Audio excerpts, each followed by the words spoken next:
কিয়ামতের ময়দানে মানুষগুলোর অবস্থা এত খারাপ, সেই দিন বন্ধু বন্ধুকে চিনবে না, ভাই ভাইকে চিনবে না, স্বামী তার বিবিকে চিনবে না, বিবি তার স্বামীকে চিনবে না, হায়রে দুনিয়ার কেউ কাউকে চিনবে না।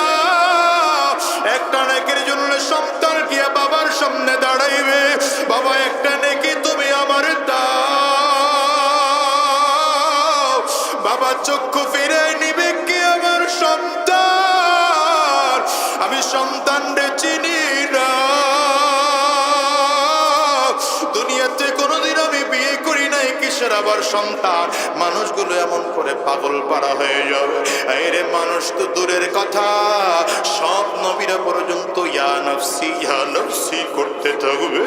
মানুষগুলো তো দূরের কথা, নবীরা পর্যন্ত চিৎকার করে করে বলবে আল্লাহ আমারে বাঁচাও বাঁচাও।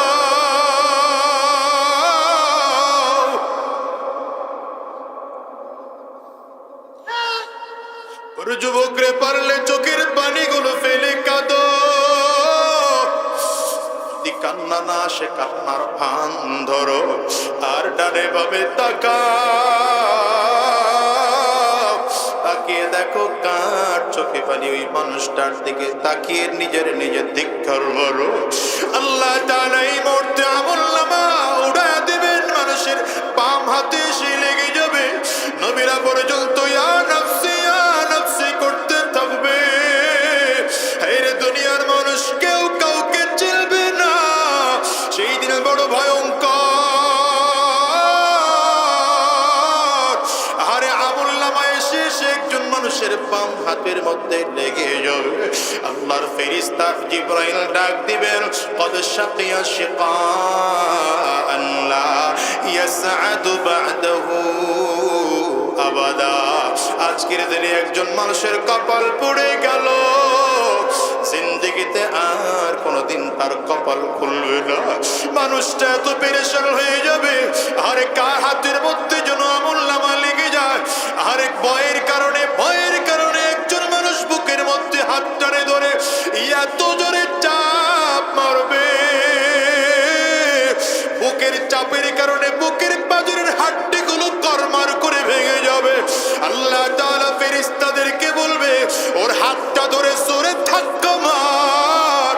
হাতটা ধাক্কা মারলে পেছনের হাড্ডি মেরুদণ্ড ভাঙিয়া হাতটা পেছনের দিক থেকে বের হয়ে যাবে। মনে করতে পারো মানুষ কি বাঁচবে, মরবে না? বলে না না, লা ইয়ামুতু ওয়ালা ইয়াহইয়া। জাহান্নামী মানুষগুলো বাঁচবেও না, মরবেও না, মতো বাঁচতে পারবেও না, ঠিক মতো মরতেও পারবে না। আমলনামা যখন পিছনের রাস্তায় বের করে দেওয়া হবে, আল্লাহ তাআলা বলবে ওর আমলনামাটা এবার বাম হাতের মধ্যে দিয়ে দে। হাতটা পেছনে আমলনামা দিয়ে দেওয়া হলো, এবার আমার মালিক বলবেন ইকরা কিতাবাক কাফা বিনফসিকাল ইয়াওমা আলাইকা হাসিবা। আল্লাহ এবার আমার মালিক বলবেন গোলাম রে, এবার তোর আমলনামা তুই নিজেই পড়ে পড়ে দেখ তোর কি শাস্তি হওয়া দরকার। ফেরেশতারা বলবেন আল্লাহ এই বান্দা কেমনে পড়বে, ওর হাত তো পেছনে, আমলনামা পেছনে, চোখ দুইটা সামনে, এই বান্দা পড়তে পারবে না। আল্লাহ বলবেন ওর ঘাটটারে মুসড় দিয়ে পেছনে নিয়ে দে। ফেরেশতারা ঘাটটারে মোচড় দিয়া তো জোরে পেছন দিকে নিয়ে দেবে, আর ঘাড়ের রগগুলো টাস টাস টাস টাস করে ভেঙে যাবে। এই বান্দা আমলনামা পড়বে আর চিৎকার করে করে কাঁদবে, মা আগনা আন্নি মালিয়া হালাকা আন্নি সুলতানিয়া লা ইউগাদিরু সগীরাতান ওয়ালা কাবীরাতান ইল্লা আহসাহা ওয়া ওয়াজাদু মা আমিলু হাদিরা। ওরে দুনিয়ার যুবক, আমলনামা যখন বাম হাতে দিয়ে পড়তে বলা হয়, বান্দা চিৎকার করবে আর বলবে কোথায় আমার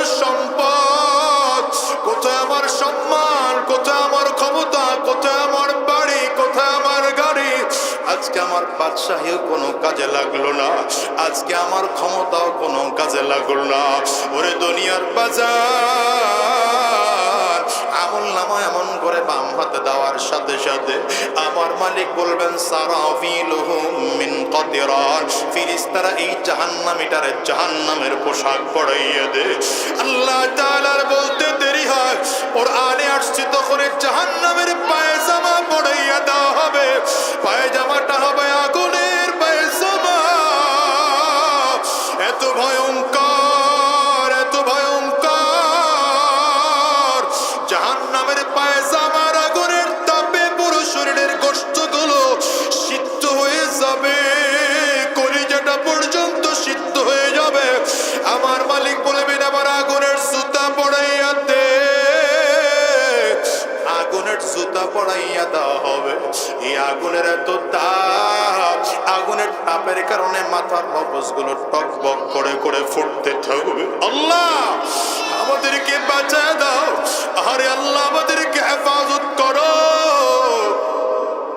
বান্দার আমল নামা এখন বান্দার মাথার মধ্যে জাহান্নামের টুপি পড়াইয়া দাও। ও যুবকরে, সহ্য করতে কি পারবা বলো? যদি সহ্য করতে না পারো, চোখে যদি পানি না আসে, কান্নার বান্দরে জোর করে করে কাঁদো আর আমার মালিকরে চিৎকার করে ডাকো আর বলো আল্লাহ,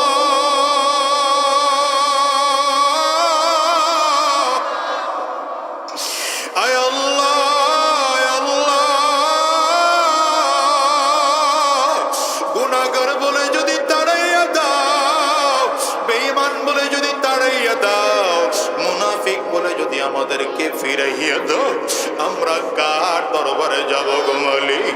দুনিয়ার এক ভিক্ষুকের যদি এক দরবার থেকে তাড়াইয়া দেয়, আরেক দরবারে গেলে কিছু পাওয়ার আশা করতে পারে, কিন্তু মালিক তোমার দরবার এত বড় দরবার, তোমার দরবার থেকে যদি একবার কাউরে তাড়াইয়া দাও, ওই বান্দার কারো কাছে যাওয়ার ক্ষমতা রাখে না। ওগো দয়ার মালিক, এবার বান্দা তাকাইয়া তাকাইয়া দেখবে, আহারে মাথার দিক থেকে মাথার বাতের মারের মতো করিয়া মগজগুলো গলিয়া গলিয়া গলদেশ থেকে পেটের নারী ভুঁড়িগুলো লইয়া পেছনের রাস্তা দিয়া জমিনের মধ্যে পড়ে যাবে। বান্দা শুধু চিৎকার করবে আর চিৎকার করবে। এই জন্য বলে যাই রে যুবক, শয়তান তোমার আমার সামনে গুনাহটাকে বড় সাজাইয়া সাজাইয়া উপস্থাপন করে। আহারে গুনাহটা মজা দিয়া তোমার আমার সামনে উপস্থাপন করে। সাবধান, গুনাহের মজা পাইয়া গুনাহ করতে যাইও না, গুনাহের স্বাদ পাইয়া গুনাহ করতে যাইও না। সামনে ভয়ঙ্কর ওই আযাব। কয়দিন বাঁচবা এই দুনিয়ায় বলো? আজ আসো আগামী কালকে দুনিয়া থাকবো এমন কোনো গ্যারান্টি নাই। এই দুনিয়া আসার সিরিয়াল আছে, যাওয়ার কিন্তু কোনো সিরিয়াল নাই। এই দুনিয়া আসার সময় আগে দাদা আসে, তারপরে বাবা আসে, তারপরে সন্তান আসে। যাওয়ার সময় এমন হয় এই দুনিয়ায় দাদা থাকে, নাতি জমিন থেকে বিদায় হয়, বাবা দুনিয়ায় থাকে, সন্তান জমিন থেকে বিদায় হয়। ও বাজার এমন হয় কি হয় না? একটু আওয়াজ করে চিল্লায় বলো। আজকের এই ময়দানটার দিকেও তাকাও, কত মানুষ যেন আছে গরিব নাই, কত মানুষ যেন আছে গরিব বাবা নাই,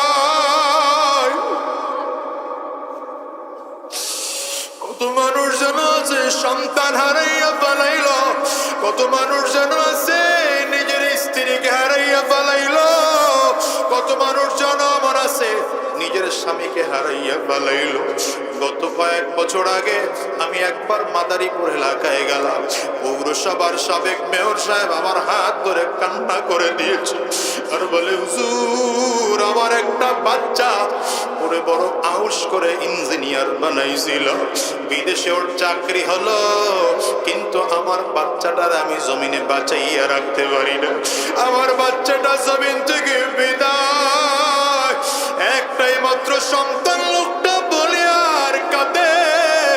এই মজলিসে আমার মানুষ খুঁজতে পাওয়া যাবে যাদেরও সন্তান জমিন থেকে বিদায় হয়ে গেছে, যাদের মা জমিন থেকে বিদায় হয়ে গেছে, যাদের বাবাও জমিন থেকে বিদায়। আমি তো প্রায় বলি বাজান, আমি আজাদের ঘরেও কিন্তু আমার মা নাই। আজকে আমার মাও জমিন থেকে বিদায়। যুবকরে এই মজলিসটার মধ্যে বাজান কার কার মা জমিনে নাই?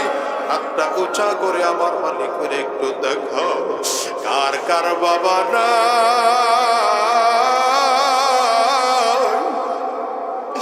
হাতটা উঁচা করে দেখাও বাজান, হাতগুলো তুলে রাখো, নামায় না। আমার যুবকেরা তাকিয়ে তাকিয়ে দেখবে মা হারা মানুষগুলোর চোখ দিয়ে কেমন করে পানি বের হয়।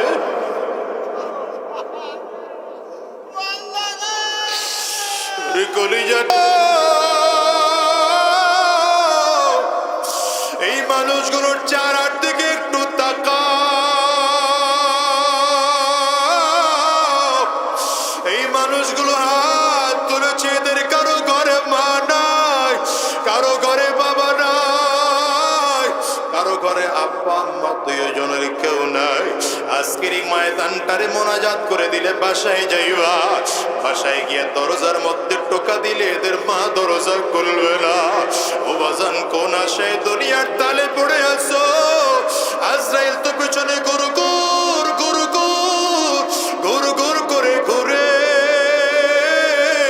কোন দিন জানি আমার মালিকের আদেশ হয়ে যায়, আর কোন দিন জানি এসে আজরাইল সামনে এসে দাঁড়িয়ে যায়। গুনাহগারের সামনে যখন আজরাইল দাঁড়াবে, গুনাহগার তাকাইয়া দেখবে আজরাইলের পা দুইটা জমিনে, মাথাটা সাত আসমানের উপরে। এক হাত পৃথিবীর পূর্ব প্রান্তে, এক হাত পৃথিবীর পশ্চিম প্রান্তে। ও যুবক, চোখে পানি না আসলে কান্নার ভান ধরো, আর মৃত্যুর কথা একটা বারের জন্য স্মরণ করো। আরে মানুষ তাকিয়ে দেখবে আজরাইল আলাইহিস সালাতু ওয়াস সালামের চক্ষু দুইটা উহুদ পাহাড়ের চেয়ে বড়, উহুদ পাহাড়ের চেয়ে বড় চক্ষু দুইটা লাল। প্রত্যেকটা পশমের গোড়ার থেকে মনে হয় যেন আগুনের ফুলকি বের হয়। আজরাইল আলাইহিস সালাতু ওয়াস সালামের ভয়ঙ্কর সূরত দেখে গুনাহগারের রূহটা শরীরের 360টা মুকামের মধ্যে দৌড়াবে, চক্ষুটা উল্টাইয়া যাবে। আজরাইল ভয়ঙ্কর সূরত নিয়ে সামনের দিকে আগাবে। হাতটা যখন বাড়াইবে, রূহটা করুণ নজর দিয়ে তাকাইয়া থাকবে। আজরাইল আলাইহিস সালাতু ওয়াস সালাম গুনাহগারের রূহটার মধ্যে এত জোরে থাপা মারবে, কলিজার রগগুলো টাস টাস টাস টাস করে ছেড়ে যাবে। ওরে দুনিয়ার যুবক, কয়দিন এই দুনিয়ায় বাঁচবা বলো? এখন দেখো তো, তুমি আর আমি বড় দুনিয়ায় একা। মানুষ কাফনের কাপড় কিনে আনার জন্য ব্যস্ত হয়ে গেল, আহারে বাজার থেকে সাবান কিনে আনার জন্য ব্যস্ত হয়ে গেল। কেউ বাগানের কিনারে মশারি টানাইয়া গোসলখানা রেডি করলো, কেউ বড়ই পাতা দিয়ে গরম পানি রেডি করলো। আহারে তুমি আর আমি বড় একা। সন্তান এসে আমার কলিজা, আমার চোখে পানিও না। ওরে দুনিয়ার যুবক রে, একটা বারের জন্য হিসাব বিলাও। এবার তোমাকে আমাকে ধরাধরি করিয়া গোসলখানায় নিয়া চমৎকার করে যত্ন সহকারে গোসল করাইয়া, সুন্দর করে কাফনের কাপড় পরাইয়া, আহারে আতর গোলাপ খুশবু মাখিয়া, এমন কোন মাঠের মধ্যে এনে জানাজা পড়াইয়া, এক এক করে করে কবরের দেশে নিয়া রওনা হয়।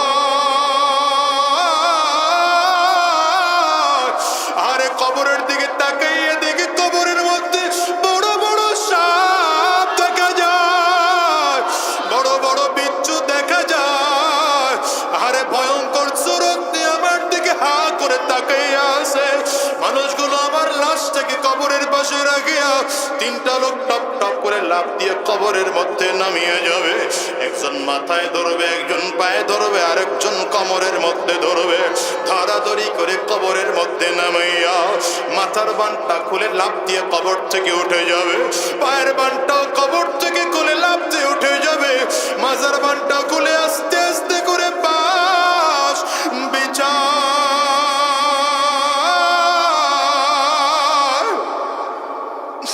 একের পর এক কলা পাতার চাটাই বিছায়। ধীরে ধীরে তোমার আমার কবরটা অন্ধকার। একের পর এক মাটির চাকাগুলো দায়ার বলে মিনহা খালাকনাকুম ওয়া ফিহা নুঈদুকুম ওয়া মিনহা নুখরিজুকুম তারাতান উখরা। আরে কোনদিন কি চিন্তা করেছো ওই কবর বড় ভয়ঙ্কর, ওই কবর বড় ভয়ঙ্কর। কবর বারবার করে ডাক দেয়, আনা বাইতুল যুলমা, আনা বাইতুল ওয়াহদা, আনা বাইতুত তুরাব। আমি বড় একাকীর ঘর, আমি বড় অন্ধকার ঘর। আমার কাছে সাথীও নাই, বাতিও নাই, দুনিয়ার কোনো কিছুই নাই। আমি শুধু চিনি আমল। যদি ভালো আমল করে আসতে পারো আমি কবর ভালো আচরণ করব। কবর বলে যদি ভালো আমল করে আসতে না পারো আমি কবর দুই দিকের মাটিগুলো একত্রিত হইয়া গুনাহগারের লাশটাকে এত জোরে চাপ মারব, এক পাজরের হার কিন্তু আরেক পাজরের মধ্যে নিয়ে পৌঁছাইয়া দেব। বাজানের এই ময়দান থেকে ওয়াদা করে যাও আর আরাম রাস্তায় কদম বাড়াবো না, আর শয়তানি রাস্তায় কদম বাড়াবো না, আর গুনাহের পথে চলবো না। যতদিন এই দুনিয়ায় বেঁচে থাকবো দিনের পথে চলবো, ইসলামের পথে চলবো। কারা কারা ওয়াদা করতে তৈয়ার? দুইটা হাত উঁচা করে আমার মালিকের দেখাও, আওয়াজ দিয়ে চিল্লায় ডাকো আল্লাহ, জোরে বলো আল্লাহ। চোখে পানি না আসলে কান্নার বান ধরে ডাকো আর বলো আল্লাহ। গো দয়ার মালিক, আয় আল্লাহ সবাই মিলে ওয়াদা করলাম আর হারাম রাস্তায় চলবো না, আর শয়তানি রাস্তায় চলবো না, আর গুনাহের পথে চলবো না। আল্লাহ তুমি কবুল করে নাও। চিৎকার করে বলো আমিন। আওয়াজ দিয়ে চিল্লায় জোরে বলো আল্লাহ।